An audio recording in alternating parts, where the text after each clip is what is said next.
Good day, ladies and gentlemen. My name is MJ Paras, but you can call me Kuya J, and I'll be your tour guide for today from Pegasus Travel Corp. How's your trip? Okay, so what are we waiting for? Kindly follow me on our way to our bus. Buenos dias, good morning, or in our language, magandang umaga.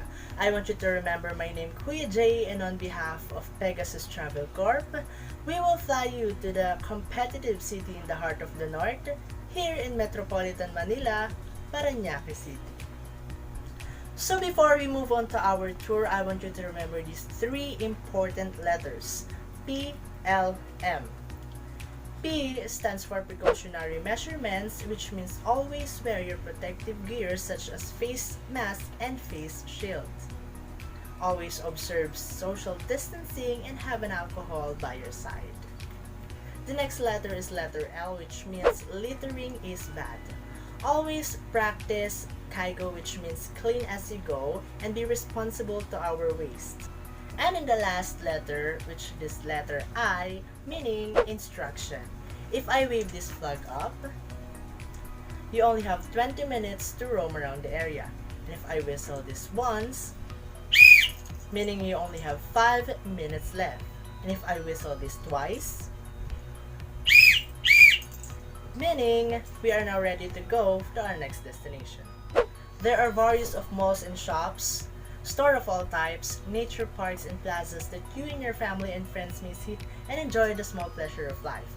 In fact, the city of Paranaque is listed as top 150 businesses that were instrumental in improving Paranaque's growing economy. So in our day tour itinerary, the first one we visit is the Mclaren Church. The second one is the Cathedral Parish of St. Andrew. The third one is the Tambo Mangrove Aviary. And the last one is the Bird Sanctuary.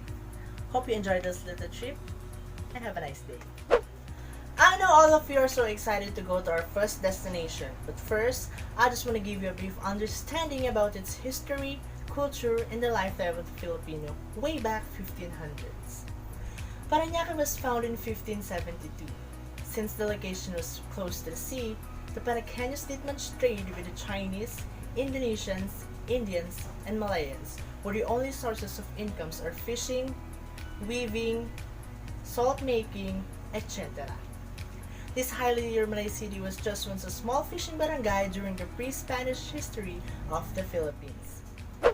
When Miguel Lopez de Legazpi and his group of Spanish colonizers landed in Manila, it is said that they discovered a small community who lived near the Manila Bay, where the only sources of incomes are fishing or paglalayag. When the other half of the community called Muntinlupa, the natives who were living on a rice planting called Tagapalayan. It was said that once upon a time, these two groups had refused to decide what the name of their place would be. The rice farmer wanted to name the place Palalayan, but on the other half, the fishermen protested and wanted to name the place Palalayag. In order to reach the conclusion, both parties agreed to a compromise and instead named the place Palanyag. Palanyag is the oldest name of Paranaque, which generally means my beloved. I know all of you are wondering why Palanyag turned to Paranaque. Here's the tea. Several years later, during the Spanish era, the place was renamed to Paranaque. Because of several instances, the Spanish soldier would tell to a coachman riding in a carriage to Paranaque, which means stop here. Para is a Spanish term which means stop, and na is a Filipino term which means now, and aki is also a Filipino term lalaki which means boy. So Paranaque, which means stop here, boy. Okay, so regardless of the exact origin of the Paranaque's name, the multiple story or title suggests that it is a legendary in its diverse past. I guess we're already here at our first destination. Welcome to Redemptorist Church. The National Shrine of Mother Perpetual Help, also known as Redemptorist Church and colloquial as Mclaren Church, is a prominent national shrine dedicated to Our Lady of Mother Perpetual Help. The first Redemptorist came to the Philippines is in 1906 and set up a community at Opon in Cebu. The first Redemptorist is went to Malate in 1913, where they had a small popular shrine to Our Lady of Perpetual Help, and transferred it to Mclaren in 1932. The church architect is a modern Romanesque where the main architect is Cesar Concha and his associate Jess Bonda. They had to plan to build a high church with a bell tower, but because of its proximity to the airport, civil aeronautics regulation prevented them from carrying out the plans. The architectural design of the shrine was contribute to the ambience of the prayer and devotion. Thus, it can be said that the shrine prays with the people. So come and follow me inside and let's discover the meaning of each part of the architecture of the church. At the entrance of the shrine above the main door, we are greeted by the beautiful rose window. Rose windows are dedicated to Mary as the mother of Jesus, and as you can see, there's a star in the middle of it. That's a sign that Mary is a star of the sea, our guide in the midst of darkness. The next part was the nave. The nave is the huge part of the shrine and it is a body of the shrine. It is also a zone of the shrine for the people who are devotees and lay. This is where they sit, they stand, they gather, and they pray. The shrine has a capacity of 2,000, but other people are choose to stand while during the masses or the novena, so it is an estimated of 9,000 capacity. Along the aisle of the nave, it is common to see people who are praying while walking on their knees just to express their feelings, talking to God of their problem, about their lives, and etc. The third one was the reed table or the altarpiece. The reed table or the altarpiece are immediately behind or above the altar. It depicts an elaborate structure of design.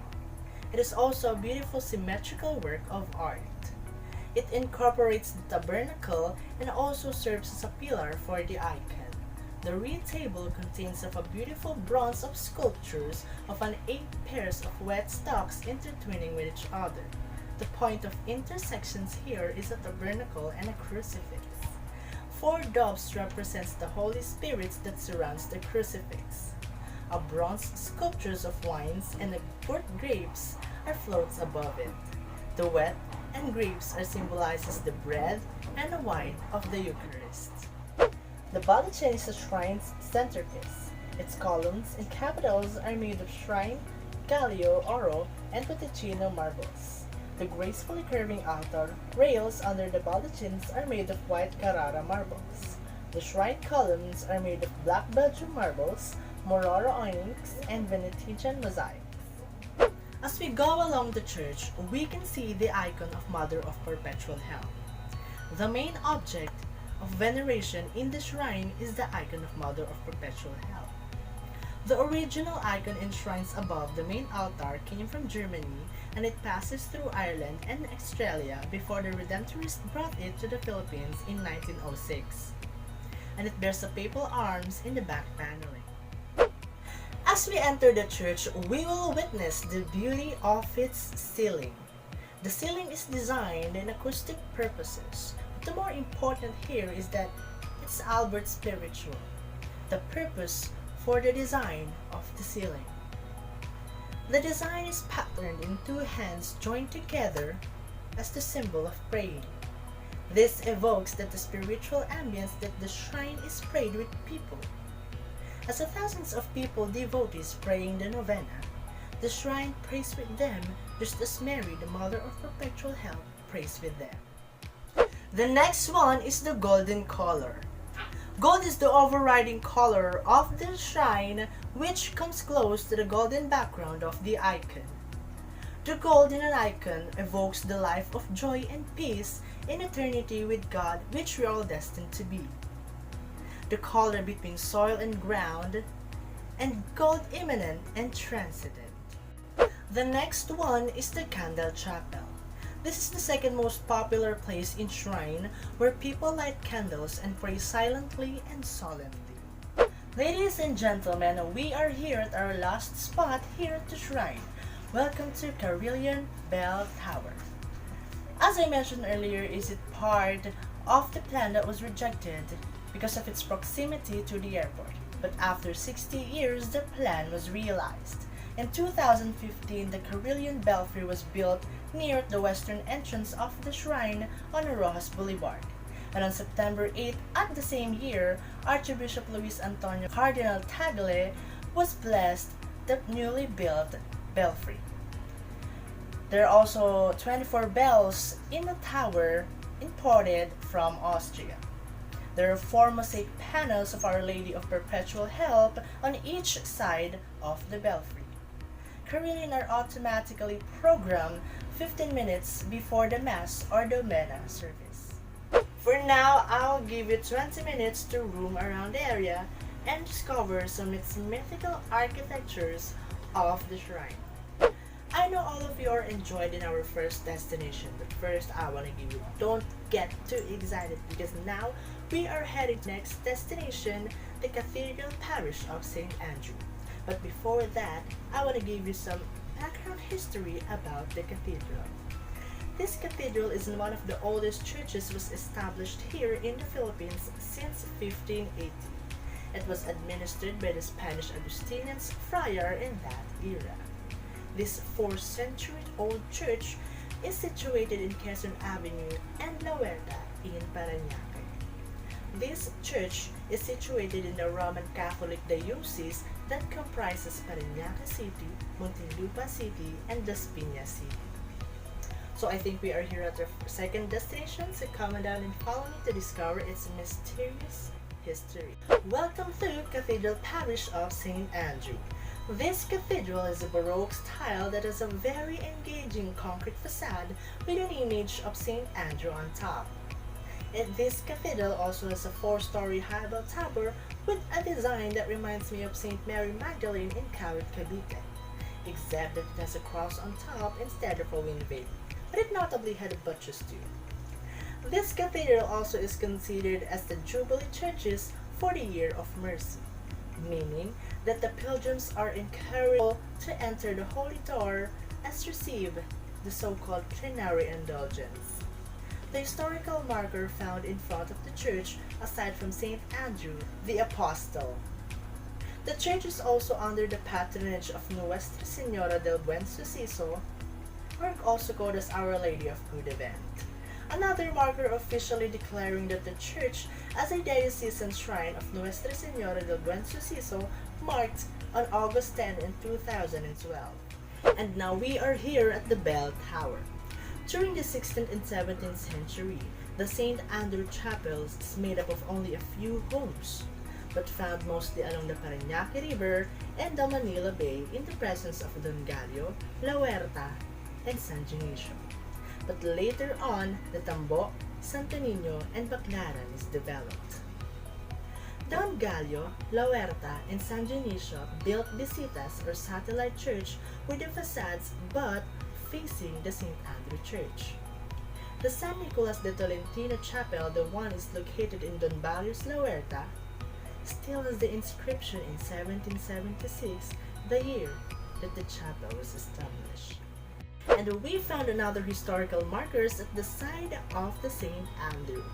This statue is tributed to Padre Pedro I. Masangkay, the priest of rebellion and one of the champions of Filipinoism.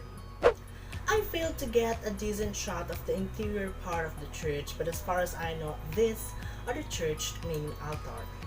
In 2009, the church underwent the major renovation that changed the main altar, placing the crucifix on its center and adding a 2 altar on its side and more. The image of Our Lady of Good Success was canonically crowned as the patrons of the city of Paranaque on September 8, 2000 with the Feast of Nativity of Mary. But the origin of the name was more interesting. When Father Alonso de Mentrida, the Augustinians friars, don't know what to do or don't know what to call the image is. So they called the help of other friars to write all the famous titles of Blessed Mother in Europe and write it in a small of paper and put it in an urn. So a young child asked to draw the name. For 6 consecutive times, the title Our Lady of Good Success was picked. So they named the image such. As stunning portrait depicting various events associated with the patrons, the St. Andrew, and the Paranaque. So I will give you 20 minutes again to roam around the area and take a picture and be responsible. So I guess everyone was happy to our destinations, so I know everyone also is hungry, isn't it? Okay, I know. So now we are heading to Dampa in Paranaque. So this place is along the Ninoy Aquino Avenue in Barangay San Dionisio. So this place began to a cluster of shacks or dampa that offers a cheap home cooked food. So we will have 1 hour to eat. So after that we will go back to our bus to continue our trip. Is that okay? Alright. So I guess everybody has a full and a happy tummy, right? Okay, so as we go along to our next destination, I just wanted to give an idea about Bird Sanctuary. A chaotic and busy metropolis in Metro Manila may be the place on one's mind when looking for a bird sanctuary. What's more startling is that it is located near the Manila-based cluttered or a dirty coastline. So I guess we are here at the third destination, so come and go and follow me. The sanctuary is called Las Piñas Paranaque Critical Habitat and Ecotourism Area. It is a strip of land that protrudes from the main coast of Metro Manila, serving as a buffer sorts of main coastline and a Manila Bay. La Pachea was designated as a critical habitat area in 2007. The first in the country being the few surviving natural places in Metro Manila. Not to mention, it is the remaining natural bird sanctuary. As a result, it is protected area under the DENR or the Department of Environment and Natural Resources. On the other half of a bird sanctuary, we have here the Tambo Mangrove Aviary Reserve. This place, also known as La Pachea, and home to many mangrove tree species. And when there are mangrove species, this usually abounds a flourishing coastal and marine life, as these salt-tolerant trees as important feeding ground for different species like fish, shrimps, and other wild animals like birds, reptiles, and amphibians. So let's enjoy this place, taking pictures or selfies.